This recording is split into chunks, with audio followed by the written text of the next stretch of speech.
ನಮಸ್ತೆ ಎಲ್ರಿಗೂ, ನಾನು ಶೋಭಾ. ಬಟೋಟಾ ರೈಸ್ ಬೆಳಗಿನ ಬ್ರೇಕ್ಫಾಸ್ಟ್ಗೆ ತುಂಬ ಕಡಿಮೆ ಸಮಯದಲ್ಲಿ ಆಗಬೇಕು ಮತ್ತು ರುಚಿಕರವಾಗೂ ಕೂಡ ಇರಬೇಕು ಅಂದರೆ ಈ ರೆಸಿಪಿನ ನೀವು ಟ್ರೈ ಮಾಡಿ. ಇದೊಂದು ಇನ್ಸ್ಟೆಂಟಾಗಿ ರೆಡಿಯಾಗುವಂತಹ ಸೂಪರ್ ಲಂಚ್ ಬಾಕ್ಸು. ಇವಾಗ ಇದನ್ನು ಮಾಡ್ಕೊಳ್ಳೋದಕ್ಕೆ ನಾನಿಲ್ಲಿ ಆಲೂಗೆಡ್ಡೆನ ತೋರಿಸ್ತಾ ಇದ್ದೀನಿ. ಮೀಡಿಯಮ್ ಸೈಜು 2 ಆಲೂಗೆಡ್ಡೆನ ಸ್ವಲ್ಪ ಸಣ್ಣದಾಗಿ ಕಟ್ ಮಾಡಿಕೊಂಡು ನೀರೆಲ್ಲ ಇಟ್ಕೊಂಡಿದ್ದೀನಿ. ಮೇಲ್ಗಡೆ ಸಿಪ್ಪೆನೆಲ್ಲ ತೆಗೆದು ನಮಗೆ ಬೇಕಾದ ಸೈಜಲ್ಲಿ ಹೆಚ್ಕೊಂಡು ಈ ರೀತಿ ನೀರಲ್ಲಿ ಹಾಕಿ ಇಟ್ಕೋಬೇಕು. ಇವಾಗ ನೀರನ್ನೆಲ್ಲ ನೀಟಾಗಿ ನಾವು ಸೋದಿಸ್ಕೊಂಡು ಆಲೂಗೆಡ್ಡೆನ ಸ್ವಲ್ಪ ಎಣ್ಣೆಯಲ್ಲಿ ನಾವು ಚೆನ್ನಾಗಿ ಫ್ರೈ ಮಾಡಿ ಸಪ್ರೇಟಾಗಿ ಎತ್ತಿಟ್ಕೊಳ್ಳೋಣ. ಫ್ರೈ ಮಾಡ್ಕೊಳ್ಳೋದಕ್ಕೆ ಗ್ಯಾಸ್ ಆನ್ ಮಾಡಿ ಒಂದು ಪಾತ್ರೆನ ಬಿಸಿಟ್ಟು ಸ್ವಲ್ಪ ಎಣ್ಣೆ ಹಾಕ್ತಾಯಿದ್ದೀನಿ. ಎಣ್ಣೆ ಸ್ವಲ್ಪ ಮುಂದಾಗಿ ಹಾಕ್ಕೊಳ್ಳಿ, ಯಾಕೆಂದರೆ ಆಲೂಗೆಡ್ಡೆನ ಪೂರ್ತಿಯಾಗಿ ನಾವು ಎಣ್ಣೆನಲ್ಲೇ ಫ್ರೈ ಮಾಡಿ ಎತ್ತಿಟ್ಕೋಬೇಕು. ಇವಾಗ ಇದಕ್ಕೆ 1-2 ಚಿಟಿಕೆ ಆಗುವಷ್ಟು ಅರಿಶಿನ ಪುಡಿ ಹಾಕ್ಕೊಂಡು ಸ್ವಲ್ಪ ಉಪ್ಪು ಹಾಕಿ ಫ್ರೈ ಮಾಡ್ಕೊಳ್ಳೋಣ. ಉಪ್ಪು ಮತ್ತು ಅರಿಶಿನ ಪುಡಿನಲ್ಲಿ ಆಲೂಗೆಡ್ಡೆನ ಸ್ವಲ್ಪ ಮಿಕ್ಸ್ ಮಾಡ್ಕೊತಾ ಫ್ರೈ ಮಾಡ್ಕೋಬೇಕು. ಈ ಆಲೂಗೆಡ್ಡೆನ ಫ್ರೈ ಮಾಡ್ಕೊಳ್ಳೋದಕ್ಕೆ ಇಷ್ಟೊಂದು ಎಣ್ಣೆ ಹಾಕೋ ಅವಶ್ಯಕತೆ ಇಲ್ಲ. ನಾನು ಮಿಸ್ ಆಗಿ ಸ್ವಲ್ಪ ಎಣ್ಣೆ ಜಾಸ್ತಿ ಹಾಕ್ಕೊಂಬಿಟ್ಟಿದ್ದೀನಿ. ಇಷ್ಟೊಂದು ಎಣ್ಣೆ ಹಾಕೋ ಅವಶ್ಯಕತೆ ಇಲ್ಲ, ಸ್ವಲ್ಪ ಕಡಿಮೆ ಎಣ್ಣೆನ ಹಾಕ್ಕೊಳ್ಳಿ. ಇವಾಗ ಈ ರೀತಿ ಆಲೂಗೆಡ್ಡೆ ಫ್ರೈ ಆಗಬೇಕಾದ್ರೆ ಸ್ವಲ್ಪ ನಾವು ಚಿಲ್ಲಿ ಪೌಡ್ರನ್ನ ಹಾಕ್ಕೊಳ್ಳೋಣ. 1/4 ಸ್ಪೂನ್ ಆಗುವಷ್ಟು ಚಿಲ್ಲಿ ಪೌಡ್ರನ್ನ ಹಾಕಿ ಚೆನ್ನಾಗಿ ಮಿಕ್ಸ್ ಮಾಡ್ಕೊತಾ ಫ್ರೈ ಮಾಡ್ಕೋಬೇಕು. ಈ ರೀತಿ ಎಣ್ಣೆಯಲ್ಲಿ ನಾವು ಆಲೂಗೆಡ್ಡೆನ ಫ್ರೈ ಮಾಡ್ಕೊಳ್ಳೋದ್ರಿಂದ 3-4 ನಿಮಿಷದೊಳಗಡೆ ಆಲೂಗೆಡ್ಡೆ ಬೆಂದೋಗುತ್ತೆ. ಬೆಣ್ಣೆ ಥರ ಸಾಫ್ಟಾಗಿ ಆಲೂಗೆಡ್ಡೆ ಬೆಂದೋಗುತ್ತೆ.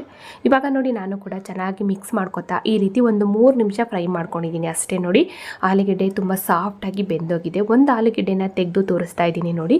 3 ನಿಮಿಷದಲ್ಲಿ ಎಷ್ಟು ಬೆಣ್ಣೆ ಥರ ಸಾಫ್ಟಾಗಿ ಆಲೂಗೆಡ್ಡೆ ಫ್ರೈ ಆಗಿದೆ ನೋಡಿ. ಈ ರೀತಿ ನಾವು ಫ್ರೈ ಮಾಡಿಕೊಂಡ್ರೆ ಆಯಿತು.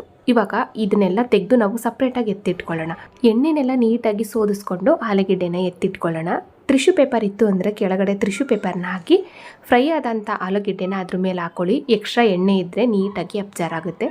ಇವಾಗ ನಾನು ಕೂಡ ಎಲ್ಲ ಆಲೂಗೆಡ್ಡೆನೂ ಸಪ್ರೇಟಾಗಿ ಎತ್ತಿಟ್ಕೊಂಡು ಅಲ್ಲಿ ಉಳಿದಿರುವಂಥ ಎಣ್ಣೆಗೆ 1/2 ಸ್ಪೂನ್ ಆಗೋವಷ್ಟು ಸಾಸಿವೆ, 1/2 ಸ್ಪೂನ್ ಆಗೋವಷ್ಟು ಜೀರಿಗೆ, 1 ಸ್ಪೂನ್ ಆಗೋವಷ್ಟು ಕಡಲೆಬೇಳೆ, 1/2 ಸ್ಪೂನ್ ಆಗೋವಷ್ಟು ಉದ್ದಿನಬೇಳೆನ ಹಾಕ್ಕೊಂಡು ಇವಾಗ ಇದಕ್ಕೆ ಬೆಳ್ಳುಳ್ಳಿ ಹಾಕ್ತಾಯಿದ್ದೀನಿ. 1 ಗೆಂಡೆ ಬೆಳ್ಳುಳ್ಳಿ ದಪ್ಪ ದಪ್ಪಾಗಿ ಜಜ್ಜಿರೋ ಅಂಥದ್ದು. ಇವಾಗ ಬೆಳ್ಳುಳ್ಳಿ ಫ್ರೈ ಆಗಬೇಕಾದ್ರೆ ಹಿಂದೆನೇ ನಾವು ಈರುಳ್ಳಿನೂ ಕೂಡ ಹಾಕೋಣ. ಈರುಳ್ಳಿ ಬಂದು ಚಿಕ್ಕ ಸೈಜು 2 ಈರುಳ್ಳಿನ ಹಾಕ್ಕೊಂಡಿದ್ದೀನಿ.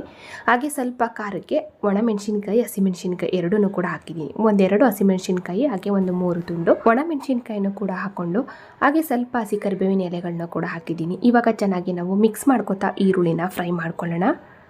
ಈರುಳ್ಳಿ ನೋಡಿ, ಈ ರೀತಿ ಫ್ರೈ ಆಗಬೇಕಾದ್ರೇ ಹಿಂದೆನೇ ನಾವು ಟೊಮೊಟೊ ಹಾಕೋಣ. ಟೊಮೊಟೊ ಬಂದು ಒಂದು ಟೊಮೊಟೊನ ಹಾಕಿದ್ದೀನಿ.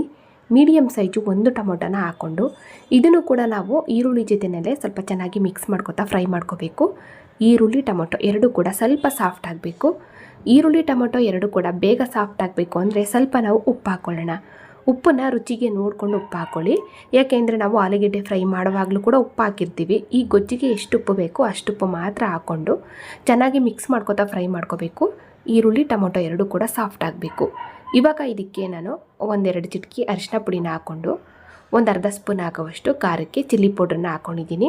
1/4 ಸ್ಪೂನ್ ಆಗುವಷ್ಟು ಗರಂ ಮಸಾಲನ್ನು ಕೂಡ ಹಾಕ್ಕೊತಾ ಇದ್ದೀನಿ. ನೋಡಿ, ಇದಿಷ್ಟೇ ಪದಾರ್ಥ. ಚೆನ್ನಾಗಿ ನಾವು ಮಿಕ್ಸ್ ಮಾಡಿಕೊಂಡ್ರೆ ಸಾಕು. ತುಂಬ ಹೊತ್ತೇನು ಫ್ರೈ ಮಾಡೋದು ಬೇಡ. ಕಡಿಮೆ ಊರಿನಲ್ಲಿ ಜಸ್ಟ್ ಈ ರೀತಿ ಚೆನ್ನಾಗಿ ಮಿಕ್ಸ್ ಮಾಡಿಕೊಂಡು ರೆಡಿ ಮಾಡಿ ಇಟ್ಕೊಂಡಂಥ ಅನ್ನ ಹಾಕಿ ನಾವು ಮಿಕ್ಸ್ ಮಾಡ್ಕೊಳ್ಳೋಣ. ನಾರ್ಮಲಾಗಿ ಮನೆಯಲ್ಲಿ ಉಪಯೋಗಿಸೋ ಅಕ್ಕಿಯಿಂದ ಅನ್ನನ ರೆಡಿ ಮಾಡಿ ಇಟ್ಕೊಂಡಿದ್ದೆ. ಸ್ವಲ್ಪ ಉಪ್ಪು ಹಾಕಿ ಉದುದ್ರಾಗಿ ಅನ್ನನ ರೆಡಿ ಮಾಡಿ ಇಟ್ಕೊಂಡ್ರೆ ತುಂಬ ಚೆನ್ನಾಗಿ ಬರುತ್ತೆ. ಇವಾಗ ಎಣ್ಣೆಯಲ್ಲಿ ಫ್ರೈ ಮಾಡಿ ಸಪ್ರೇಟಾಗಿ ಎತ್ತಿಟ್ಕೊಂಡಂಥ ಆಲೂಗೆಡ್ಡೆನೂ ಕೂಡ ಸೇರಿಸಿದ್ದೀನಿ.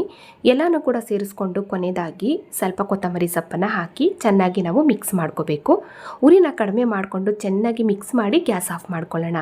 ಇಷ್ಟ ಇತ್ತು ಅಂದರೆ ಈ ಟೈಮಲ್ಲಿ ನೀವು 1/2 ಬೋಳು ನಿಂಬೆ ರಸನೂ ಕೂಡ ಹಿಂಡ್ಕೋಬೋದು. ಇಲ್ಲಿ ನಾನು ಟೊಮೊಟೊ ಹಾಕಿರೋದ್ರಿಂದ ನಿಂಬೆ ರಸನ ಸ್ಕಿಪ್ ಮಾಡಿದ್ದೀನಿ. ಇವಾಗ ನೋಡಿ, ಇಷ್ಟೇ ಇದು. ಈ ರೀತಿ ನಾನು ಚೆನ್ನಾಗಿ ಇದನ್ನು ಮಿಕ್ಸ್ ಮಾಡ್ಕೊಂಡಿದ್ದೀನಿ. ತುಂಬ ಸಿಂಪಲ್ಲಾಗಿ ಮಾಡ್ಕೋಬೋದು. ಮತ್ತು ಯಾವಾಗಲೂ ಚಿತ್ರಾನ್ನ, ಪುಳಿಯೋಗರೆ ಮಾಡ್ತೀಯಾ ಅಂತ ಕೇಳುವ ಮಕ್ಕಳುಗಳಿಗೆ ಈ ರೀತಿ ನಾವು ಆಲೂಗೆಡ್ಡೆನ ಹಾಕಿ ಸ್ವಲ್ಪ ಸ್ಪೆಷಲ್ಲಾಗಿ ಲಂಚ್ ಬಾಕ್ಸ್ಗಳನ್ನ ಮಾಡಿಕೊಟ್ರೆ ಮಕ್ಕಳುಗಳು ಕೂಡ ತುಂಬ ಇಷ್ಟಪಟ್ಟು ತಿಂತಾರೆ ಮತ್ತು ಇನ್ಸ್ಟೆಂಟಾಗೂ ಕೂಡ ಮಾಡ್ಕೋಬೋದು.